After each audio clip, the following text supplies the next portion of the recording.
Hola, ¿cómo estás? En este video vamos a hablar sobre el derecho comercial. El derecho comercial es una rama del derecho que regula a las empresas, los negocios y al mercado.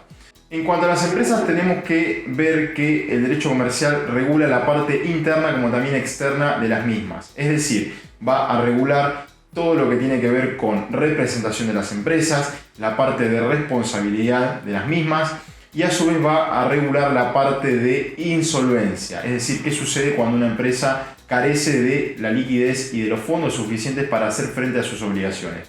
También va a regular todo lo relativo a los derechos y obligaciones que tengan las empresas, es decir, como bien había dicho desde un principio, regula tanto la parte interna como también externa de estas entidades. Por otro lado, el derecho comercial también regula a los negocios. Tenemos que ver a los negocios como relaciones jurídicas que tienen fines comerciales, es decir, intercambio de bienes o servicios. Y por supuesto lo que hace el derecho comercial aquí es establecer las reglas sobre las cuales se van a basar estas relaciones. Por ejemplo, un contrato de distribución, es decir, una persona le delega la función de ser distribuidor a otra, ¿sí?, de sus productos o servicios. Y, por ejemplo, ¿qué ocurre en las compraventas inmobiliarias? ¿Sí? Es decir, en este tipo de negocios, el derecho comercial lo que va a hacer es establecer cuáles van a ser las reglas que van a regir este tipo de operaciones. Y por último, tenemos al mercado, es decir, cómo hace el derecho comercial para regular al mercado. Sencillamente vamos a tomar un ejemplo de la realidad, y es cuando el Banco Central está regulando las operaciones cambiarias, por ejemplo, relacionadas al dólar, es decir, que el derecho comercial establece las reglas del entorno en el cual las personas físicas o jurídicas van a realizar negocios. Puede ser este ejemplo del dólar, pero también podemos tener otros ejemplos como también todo aquello vinculado a la competencia desleal, a la lealtad comercial, etc. Es decir, hay muchas reglas que las personas van a tener que tener en cuenta al momento de realizar negocios. Ahora bien, el derecho comercial tiene dos funciones importantes. La primera de ellas es la función de eficacia y control, y por último tenemos la función represiva.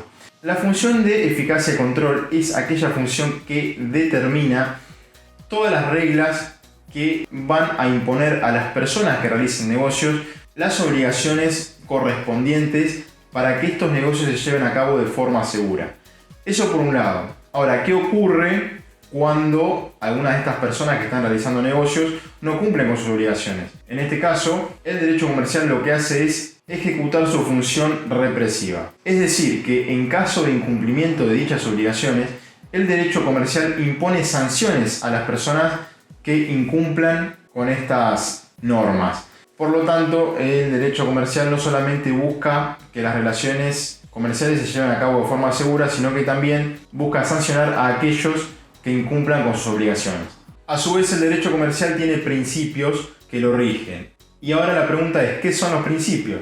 Los principios son reglas inmutables e ideas esenciales sobre las cuales se va a basar todo el ordenamiento jurídico, y en este caso puntual, el ordenamiento jurídico comercial. Ahora bien, la pregunta es, ¿cuáles son estos principios para el derecho comercial? Son los siguientes. En primer lugar tenemos al principio de la buena fe, luego tenemos al principio del abuso de la posición dominante, también tenemos al principio del abuso del derecho, el principio de la continuidad de la empresa, el principio del orden público y del fraude de la ley, etc. Otra cosa interesante que tiene el derecho comercial es que vamos a encontrar bloques regionales. Los bloques regionales, en palabras sencillas, son bloques conformados por varios países que se encuentran en una misma región. Vamos a poner el ejemplo del Mercosur, en los cuales se van a dictar normas que van a regir las relaciones comerciales que van a ocurrir y que se van a llevar a cabo en estos países. Y luego después tenemos organismos de carácter internacional como la Organización Mundial de Comercio, que son organismos cuya función es la de determinar ciertas normas y reglamentaciones para regular el mercado, los negocios y las personas que intervengan en él. Bueno, hasta aquí hemos llegado en el video del día de hoy. Espero que te haya gustado y te haya sido de utilidad. Cualquier duda o cualquier consulta, sabes que podés comunicarte conmigo por privado a través de mis redes sociales, como también dejarme un comentario en la caja de comentarios de este video. Recordá suscribirte a mi canal y activar la campanita de notificaciones para recibir todas las noticias. Te mando un saludo y que estés muy bien.